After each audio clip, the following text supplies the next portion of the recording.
Ruth గ్రంథము 1వ అధ్యాయము.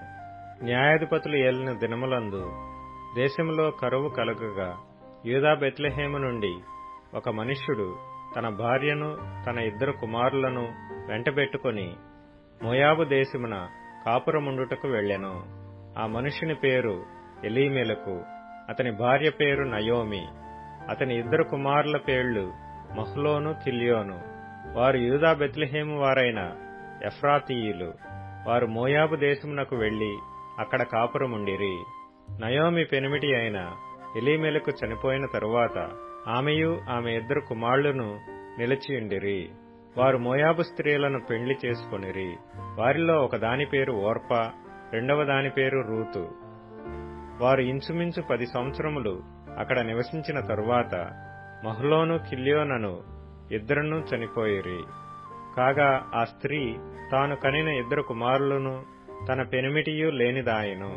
వారికి ఆహారమిచ్చుటకు యెహోవా తన జనులను దర్శించునని ఆమె మోయాబు దేశములో వినెను గనుక మోయాబు దేశము విడిచి వెళ్ళుటకై ఆమెయు ఆమె కోడండ్రును ప్రయాణమైరి. అప్పుడు ఆమె ఉన్న స్థలము నుండి ఆమెతో కూడా ఆమె 2 కోడండ్రును బయలుదేరి యూదా దేశమునకు తిరిగి పోవలనని మార్గమున వెళ్ళుచుండగా నయోమి తన 2 కోడండ్రును చూచి, మీరు మీ తల్లుల ఇండ్లకు తిరిగి వెళ్ళుడి. చనిపోయిన వారి ఎడలను నా ఎడలను మీరు దయచూపినట్లు యెహోవా మీ ఎడల దయచూపునుగాక. మీలో ఒక్కొక్కతి పెండ్లి చేసుకొని తన ఇంట నెమ్మది నొందునట్లు యెహోవా దయచేయునుగాక అని వారితో చెప్పి వారిని ముద్దు పెట్టుకొనెను. అంతటా వారు ఎలుగెత్తి ఏడ్చి, నీ ప్రజల యొద్దకు నీతో కూడా వచ్చేదమని ఆమెతో చెప్పగా నయోమి, నా కుమార్తెలారా, మీరు మరలుడి. నాతో కూడా మీరు రానేలా మిమ్మును పెళ్లి చేసుకొనుటకై ఇంక కుమారులు నా గర్భమున నుందురా. నా కుమార్తెలారా, తిరిగి వెళ్ళుడి. నేను పురుషునితో నుండలేని ముసలిదానను. నాకు నమ్మిక కలదని చెప్పి ఈ రాత్రి పురుషునితో నుండి కుమారులను కనినను వారు పెద్దవారగు వరకు వారి కొరకు మీరు కనిపెట్టుకొందురా. మీరు వారి కొరకు కనిపెట్టుకుని పురుషులు లేక ఒంటరి కత్తెలై ఉందురా. నా కుమార్తెలారా, అది కూడదు. యెహోవా నాకు విరోధి ఆయను.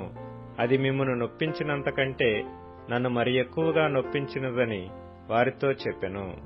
వారు ఎలుగెత్తి ఏడ్వగా ఓర్పా తన అత్తను ముద్దు పెట్టుకొనెను. రూతు ఆమెను హత్తుకొనెను. ఇట్లుండగా ఆమె, ఇదిగో నీ తోడికోడలు తన జనుల యొద్దకును తన దేవుని యొద్దకును తిరిగి పోయినదే. నీవును నీ తోడికోడలు వెంబడి వెళ్ళుమనెను. అందుకు రూతు, నా వెంబడి రావద్దనియు నన్ను విడిచిపెట్టమనియు నన్ను బ్రతిమాలు కొనవద్దు. నీవు వెళ్ళు చోటికే నేను వచ్చేదను. నీవు నివసించు చోటనే నేను నివసించెదను. నీ జనమే నా జనము, నీ దేవుడే నా దేవుడు. నీవు మృతి పొందు చోటను నేను మృతి పొందెదను. అక్కడనే పాతి పెట్టబడెదను. మరణము తప్ప మరి ఏదైనను నిన్ను నన్ను ప్రత్యేకించిన ఎడల యెహోవా నాకు ఎంత కీడైనా చేయునుగాక అనెను. తనతో కూడా వచ్చుటకు ఆమెకు మనసు కుదిరినదని నయోమి తెలుసుకొనినప్పుడు అందును గురించి ఆమెతో మాట్లాడుట మానెను. గనుక వారిద్దరూ బెత్లెహేమునకు వచ్చు వరకు ప్రయాణము చేసిరి. వారు బెత్లెహేమునకు వచ్చినప్పుడు ఆ ఊరి వారందరూ వారి యొద్దకు గుంపు కూడి వచ్చి, ఈమె నయోమి గదా అని అనుకొనుచుండగా ఆమె, సర్వశక్తుడు నాకు చాలా దుఃఖము కలుగజేసెను గనుక నన్ను నయోమి అనక మారా అనుడి. నేను సమృద్ధి గలదాన్నై వెళ్ళితిని. యెహోవా నన్ను రిక్తురాలినిగా తిరిగి రాజేసెను. మీరు నన్ను నయోమి అని పిలువనేలా? యెహోవా నా మీద విరుద్ధముగా సాక్ష్యము పలికెను. సర్వశక్తుడు నన్ను బాధపరచెను అని వారితో చెప్పెను. అట్లు నయోమియు ఆమెతో కూడా మోయాబీయురాలైన రూతు అను ఆమె కోడలను మోయాబు దేశము నుండి తిరిగి వచ్చిరి. వారిద్దరూ యవల కోత ఆరంభములో బెత్లెహేము చేరిరి.